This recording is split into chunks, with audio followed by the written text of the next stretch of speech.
इनके पेंशन की बात होती है, कहते पैसे नहीं है। पुराने पेंशन के लिए पैसे नहीं है भाई और बहनों। 16 लाख करोड़ रुपए खरबपतियों के लिए है, पुराने पेंशन के लिए पैसे नहीं है इनके पास। किसान को कर्ज माफी की बात होती है तो फिर किसान का भी कर्ज माफ करो, गरीब का भी कर्ज माफ करो, फिर नौजवानों को रोजगार दो।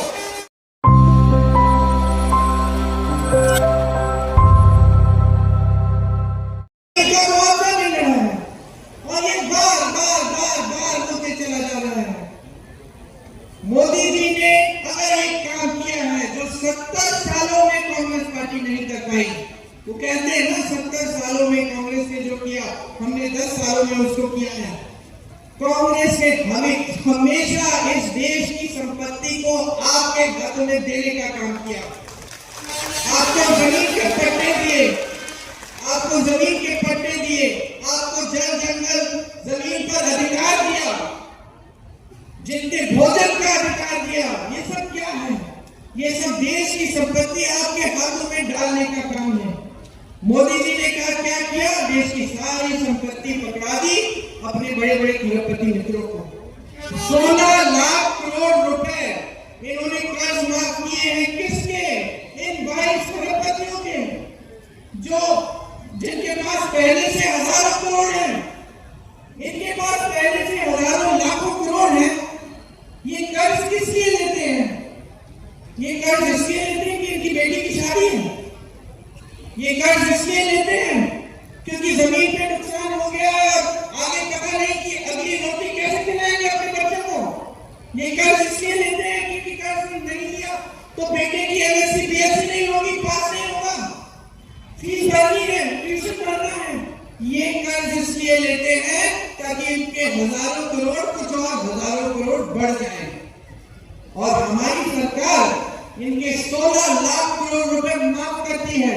ठीक है, करना है, इंडस्ट्री को बढ़ाना है, कल जो करना है, लेकिन फिर जब किसान को कर्ज माफी की बात होती है तो फिर किसान का भी कर्ज माफ करो, गरीब का भी कर्ज माफ करो, फिर नौजवानों को रोजगार दो, नौजवानों को पैरों पे खड़े होने के लिए कोई स्कीम दो।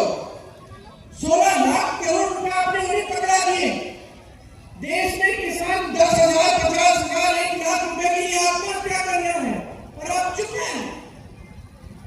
सरकारी कर्मचारी, ये सारे पुलिस वाले खड़े हैं, इनके पेंशन की बात होती है, कहते पैसे नहीं है।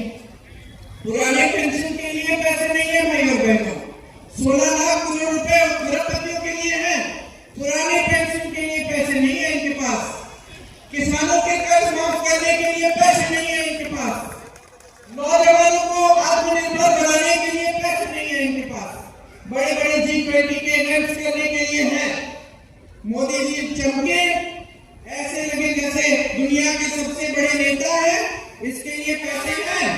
नया संसद भवन बनाना है, उसके लिए 20,000 करोड़ रुपए हैं।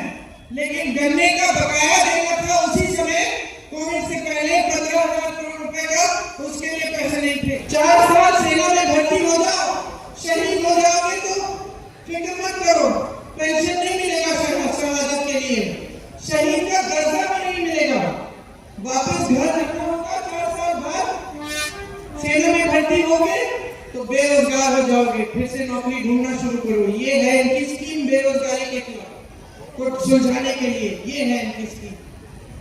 तो या तो आप गहराई में समझ लीजिए, ये देश देखिए बहुत विविध देश है।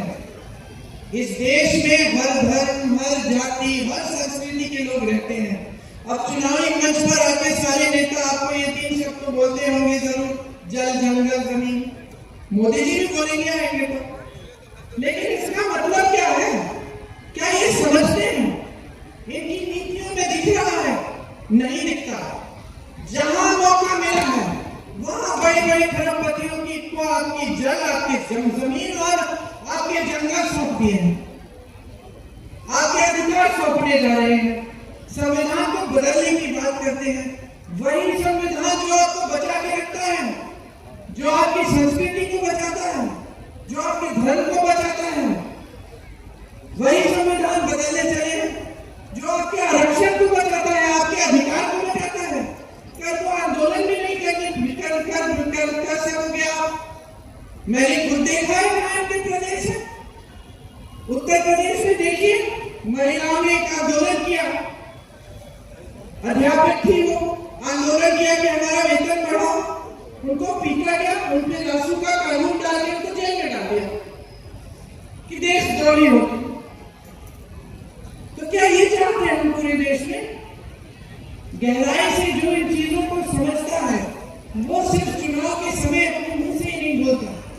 अगर जल जंगल जमीन के प्रति आदर है, आपकी संस्कृति के प्रति आदर है, तो इंदिरा गांधी को देखिए, मैं उनकी पोती हूँ, मुझे आपको जब सुनाती थी तो मुझे समझाती थी, आदिवासियों की कहानियां बताती थी, बड़े बड़े आदिवासी नेताओं के बारे में बताती थी कि कैसे ये जो हमारा मूल समाज है वो आप ही से शुरू हुआ। इंदिरा गांधी जी को देखो, जिन्होंने आपको पट्टे दिए, जिन्होंने आपको अधिकार दिए, जिन्होंने संविधान में आपके अधिकारों को मजबूत करने का काम किया। तो जब नेता गहरा होता है तो सिर्फ मंच पर खड़े होकर बोलता नहीं है, वो गहरी नीतियां बनाता है आपकी भलाई के लिए, आपको आगे बढ़ाने के लिए। सबसे पहले मैं जोहार और आभार व्यक्त करती हूँ हमारे मंच पर हमारे सम्मानित अतिथिगण हैं, आदरणीय प्रियंका गांधी जी, आदरणीय गुलाम अहमद मीर साहब, आदरणीय राजेश ठाकुर जी, आदरणीय महुआ मांझी जी, आदरणीय विनोद सिंह जी, आदरणीय सुबोधकांत सहाय जी, आदरणीय सुखदेव भगत जी, आदरणीय कालीचरण मुंडा जी, आदरणीय गीता श्री उरांव जी, आदरणीय राजेश कच्छप जी, आदरणीय सुरेश बैठा जी, आदरणीय रमा खलको जी, आदरणीय सुंदरी तिर्की जी, आदरणीय विनय सिन्हा दीपू जी, आदरणीय विनय पांडे जी, मुश्ताक आलम साहब, राजेश किरण जी, आदरणीय कुमार राजा जी, आदरणीय नली नेत्रन जी, आदरणीय अजय लाल शहदेव जी, आदरणीय साधना भारती जी, आदरणीय केशव महतो कंडेश जी, आदरणीय समूह मंसूरी जी, आदरणीय किन्नर सांगा जी, आदरणीय सतीश गौर जी, आदरणीय शिव कुमार